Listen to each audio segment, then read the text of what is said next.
Morning 8th class. Yes, again we are here to discuss a new topic that is confronting marginalization. Yes, dear students, we are already discussed the marginalization in our previous chapter. Now, in this chapter, we read about the previous chapter we have read about two different groups and their experiences of inequality and discrimination. Inequality means when they are considered not to be equal with the other people, and discrimination may be on the basis of caste, color, or creed, you can say. Though powerless, such groups have fought, protested, and struggled against being excluded or dominated by others. They have attempted to overcome their situation by adopting a range of strategies in their long history: religious solace, armed struggle, self improvement, and education. Economic uplift. There appears to be no one way of doing things.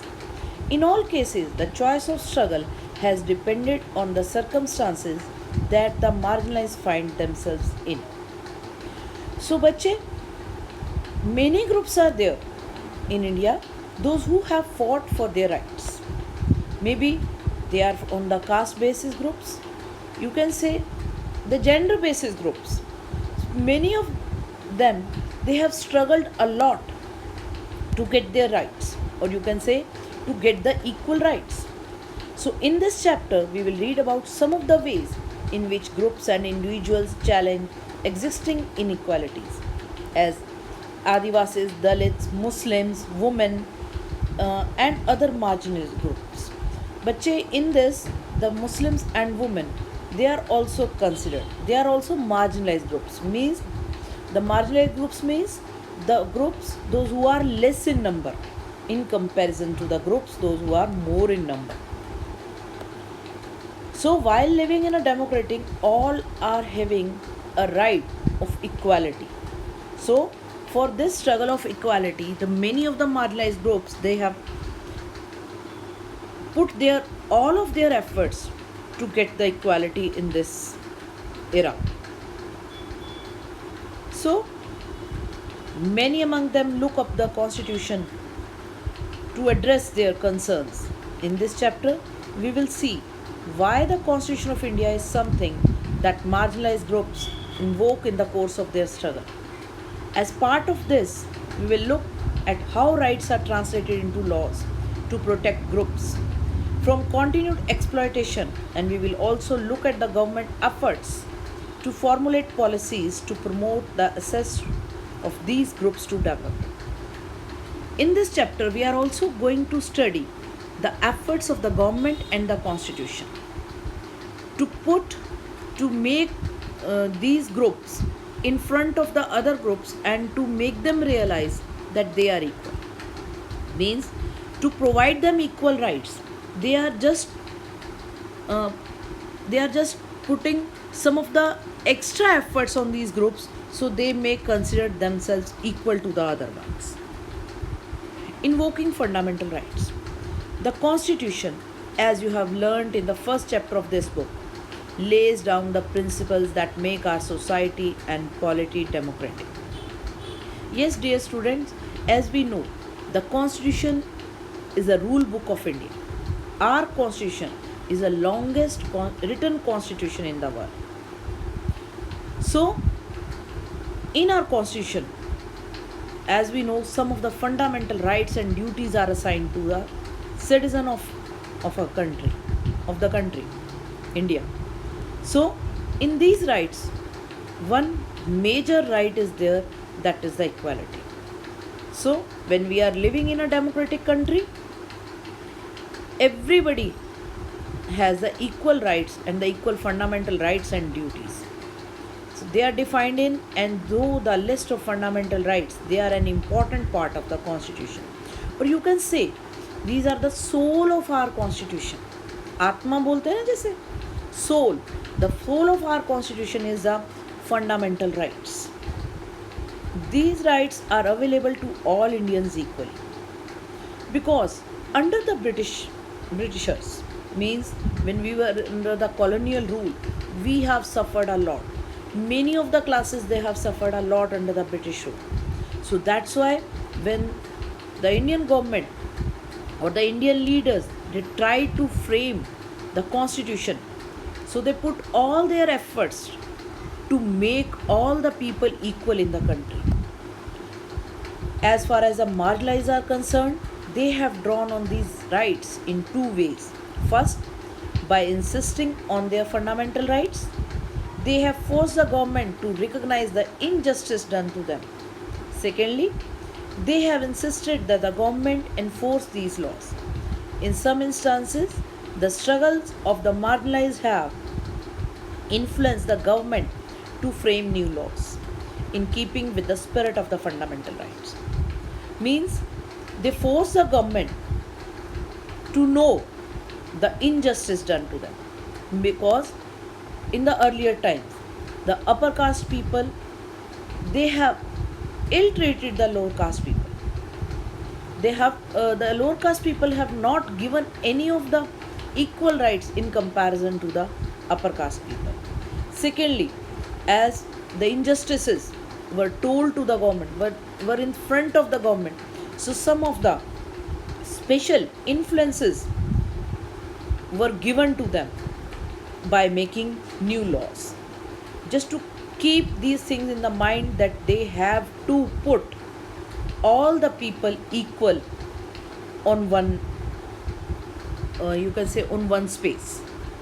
So Article 17 of the Constitution states that untouchability has been abolished. What this means is that no one can henceforth prevent Dalits from educating themselves, entering temples, using public facilities, etc. It also means that it is wrong to practice untouchability, and that this practice will not be tolerated by a democratic government. In fact, untouchability is a punishable crime now. But first of all, what does untouchability mean? In the previous time, or you can say in the earlier time, when the people, they were divided on the basis of caste system, so the lower caste people, they were considered as the untouchables. Means the upper caste people, they don't want even to touch that people. They were not allowed in the temples. They were not allowed to take water from the temple tanks. Even they were not allowed to enter in the villages. They were having a separate places to live in. They were having a separate wells for themselves. Those were not cleaned. Means the people, the lower caste people, they were living in such a place where the places, they were not clean. They were not getting the clean water. Even you can say the condition of the lower caste people is very much pathetic. They were not considered as a human being, you can say so. So first, the Constitution has banned the untouchability. Means after banning the untouchability, if any of the person try to just say any of the lower caste people considered as untouchable, so that person can be sent to jail or heavily fined. So this practice was stopped after passing the Article 17. There are other sections in the Constitution that help to strengthen the argument against untouchability. For example, Article 15 of the Constitution notes that no citizen of India shall be discriminated against on the basis of religion, race, caste, sex, or place of birth. And you have learnt a lot about this in the class 7 textbook in the chapter on equality. So this has been used by Dalits to seek equality where it has been denied to them. So many other constitution has been passed for the sake of the marginalized groups. As in Article 15, no person can be discriminated on the basis of religion, caste, etc. And as you know, when you have the UAF, Universal Rate Franchise, in that also every person has equal right of vote. Means one person, one right. In earlier times, only the rich people, or you can say the upper caste people, were having the rights to vote. Even not even the women, or not even you can say the Dalits were having the right to vote. So, means in constitution, after the independence, everybody was getting equal rights to vote. Nobody was discriminated on the basis of caste, color, or you can say the place of birth, etc. And all such things you have read in the class 7 civics. Equality means every person should be treated equally on the basis of constitution. Well, I believe there are some inequalities still exist in the society, but in reality they are there, but on the side of the constitution they all are vanished. So if anybody is ill treated by the side of the any of the upper caste people or the rich people, so a complaint can be launched against them, and the court must take a strict action against that person.